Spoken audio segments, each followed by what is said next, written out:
दोस्तों, जब मंगोलों ने सेल्जुक सल्तनत पर हमला किया और सेल्जुकों को तबाह कर दिया, तो सेल्जुक सल्तनत के जितने भी कबीले थे, वे आज़ादी यानी अपनी खुद मुख्तार रियासत कायम करने लगे। उनमें से एक सल्तनत उस्मानिया थी, जो उस्मान गाजी ने कायम की। लेकिन उनके अलावा एक और कबीला भी था, जो इसी तरह आज़ाद हुआ और इससे पहले भी बाइजेंटाइन साम्राज्य से लड़ता आया था। जैसे कि एर्तुगरुल गाजी और उनके बाद उनके बेटे उस्मान गाजी ने बाइजेंटाइन साम्राज्य से कई लड़ाइयाँ लड़ी और अपनी आज़ाद रियासत की बुनियाद रखी। उसी तरह एक और सरदार यानी कर्सी बे ने भी बाइजेंटाइन साम्राज्य से लड़कर अपनी एक छोटी सी आज़ाद रियासत कायम की, जिसका नाम कर्सी सल्तनत रखा। आज की वीडियो में हम इसी के बारे में बात करेंगे कि कर्सी बे कौन थे और उनका उस्मान गाजी के साथ क्या ताल्लुक था। वीडियो में आगे बढ़ने से पहले अगर आपने हमारे चैनल को सब्सक्राइब नहीं किया है तो वो कृपया सब्सक्राइब कर लें।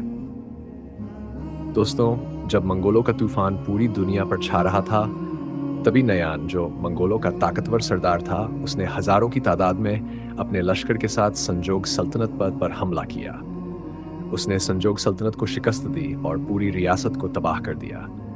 इस हार के बाद संजोग सल्तनत एक खुद मुख्तार रियासत नहीं रही, बल्कि वह मंगोलों के रहमो करम पर चलने वाली रियासत बन गई। इसके बाद संजोगों के पास ताकत नहीं बची, जिसका फायदा उठाते हुए रोम यानी बाइजेंटाइन साम्राज्य ने संजोग सल्तनत पर हमला किया और हजारों मुसलमानों का कत्लेआम किया। इस कत्लेआम के बाद करासी बे के वालिद कलीम शाह ने एक लश्कर तैयार किया और बाइजेंटाइन साम्राज्य के शहरों और किलों को फतह करने लगे। उन्होंने बाइजेंटाइन साम्राज्य को बड़ी बड़ी शिकस्तें दी। कलीम शाह ने कई सालों तक बाइजेंटाइन साम्राज्य को पराजित किया। उनकी फतह के बाद करासी बे ने अपनी खुद मुख्तार रियासत का ऐलान किया और इस सल्तनत का नाम रखा गया करासी साम्राज्य। करासी बे ने अपने नाम पर अपनी सल्तनत का नाम करासी सल्तनत रखा, जो एक छोटी सी रियासत थी लेकिन बेहद ताकतवर थी। इस सल्तनत ने कई सालों तक बाइजेंटाइन साम्राज्य को चुनौती दी और उसे उसकी ही सीमाओं में रोक रखा।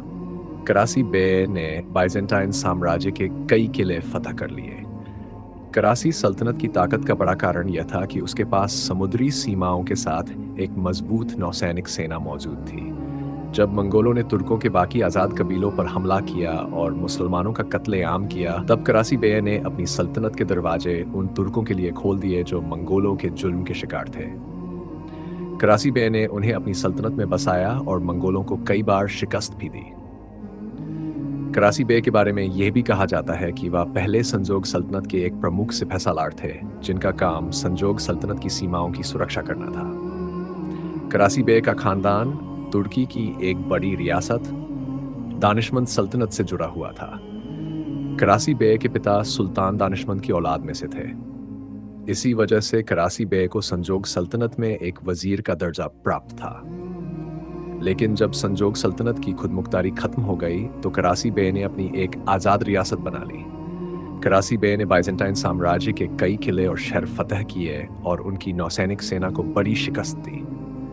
इसके अलावा उन्होंने उन तुर्क सरदारों की भी मदद की जो बाइजेंटाइन साम्राज्य के खिलाफ जंग में थे। ये वही समय था जब उस्मान गाजी ने करारसार किला फतह करने के बाद अपनी खुदमुख्तारी का ऐलान किया और उस्मानी सल्तनत की बुनियाद रखी। कहा जा सकता है कि करासी सल्तनत और उस्मानी सल्तनत एक ही समय में अस्तित्व में आईं, लेकिन जहां उस्मानी सल्तनत ने लगभग आधी दुनिया पर हुकूमत की, वहीं करासी सल्तनत कुछ ही सालों में तबाह हो गई। करासी बे की सल्तनत व्यापार और समुद्री दृष्टि से बेहद महत्वपूर्ण थी। करासी बे ने उस्मान गाजी की तरह अपनी रियासत को बढ़ाने के लिए बाइजेंटाइन साम्राज्य के किलों को फतह किया।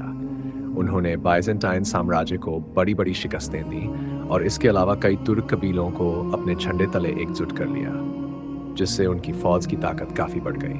बाइजेंटाइन साम्राज्य के बादशाह ने कई हार के बाद करासी बे की सल्तनत में एक क्रूर लश्कर भेजा। जब वह लश्कर करासी सल्तनत की सीमाओं में दाखिल हुआ, तो उसने बच्चों, महिलाओं और बुजुर्गों तक को नहीं बख्शा और बड़े पैमाने पर कत्लेआम किया। लाखों लोगों की हत्या के बाद वह लश्कर वापस चला गया। इस भयानक कत्लेआम के बाद करासी बे ने कुछ सालों तक अपनी फतूहात को आगे नहीं बढ़ाया। उस्मान गाजी की वफात के बाद ओरहान गाजी ने अपनी रियासत को बढ़ाने के लिए बाइजेंटाइन साम्राज्य के कई बड़े शहर जैसे बुरसा और इज़मित फतह कर लिए। लेकिन अब उन्हें यूरोप में दाखिल होने और अपनी फतूहात को आगे बढ़ाने के लिए एक मजबूत नौसैनिक ताकत की ज़रूरत थी। इसके लिए उन्हें करासी बे की सल्तनत की सीमाओं और उसकी नौसेना की ज़रूरत थी। हालांकि करासी बे अपनी खुदमुख्तारी और आज़ादी पर कायम थे और इसे खत्म नहीं करना चाहते थे।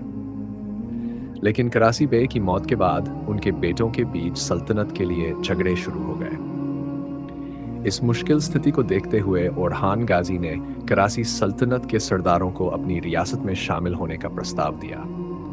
मुश्किल हालात के कारण सरदारों ने यह प्रस्ताव स्वीकार कर लिया और बिना खून खराबे के करासी सल्तनत उस्मानी सल्तनत में शामिल हो गई।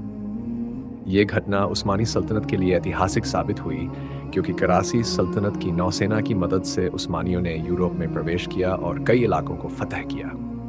इसके अलावा करासी बे के वफादार फौजी उस्मानी सेना का हिस्सा बन गए। इन्हीं फौजियों की मदद से उस्मानियों को बाल्कन और यूरोप के कई हिस्से जीतने का मौका मिला। करासी सल्तनत की वजह से ही उस्मानी यूरोप में दाखिल हो सके और इसके बाद उस्मानी सल्तनत दुनिया की सबसे मजबूत सल्तनतों में गिनी जाने लगी। अगर करासी बे की वफात की बात करें तो इसके बारे में बहुत कम रिवायतें मौजूद हैं। करासी बे के मज़ार के साथ 5 कमरे मौजूद हैं। तारीख दानों के मुताबिक ये 5 कमरे उनके 5 बेटों के हैं। तुर्कों में आज भी करासी बे को एक अजीम सरदार माना जाता है क्योंकि उन्होंने उस्मान गाजी की तरह हमेशा काफिरों के साथ लड़ाई की और बाइजेंटाइन साम्राज्य को शिकस्त देकर अपनी रियासत को बढ़ाया। करासी बे ने कभी भी दूसरे मुसलमान सरदारों के खिलाफ जंग नहीं की, जबकि उस वक्त छोटे छोटे कबीले आज़ादी का ऐलान करके एक दूसरे पर हमले किया करते थे। करासी बे ने अपनी रियासत को बढ़ाने के लिए मुसलमानों के खिलाफ जंग छेड़ने के बजाय बाइजेंटाइन साम्राज्य के खिलाफ लड़ाई लड़ी और उन्हें बड़ी शिकस्तें दी। इसी वजह से आज तुर्कों में उन्हें एक महान सरदार के तौर पर याद किया जाता है। अगर करासी बे और उस्मान गाजी के ताल्लुकात की बात करें तो दोनों ने बाइजेंटाइन साम्राज्य के किलों को फतह किया, लेकिन अलग अलग। इन दोनों के बीच कभी भी कोई जंग नहीं हुई और ज़रूरत पड़ने पर दोनों एक दूसरे की मदद भी किया करते थे। इसीलिए कहा जा सकता है कि करासी बे और उस्मान गाजी के ताल्लुकात कभी खराब नहीं थे। तो आज की वीडियो में हमने आपको बताया कि करासी बे कौन थे और उन्होंने करासी सल्तनत को कैसे कामयाब बनाया। अगर आपको ऐसी वीडियो देखना पसंद है तो हमारे चैनल को सब्सक्राइब कर लें और अगर हमारी वीडियो आपको अच्छी लगी हो तो इसे लाइक भी कर दें।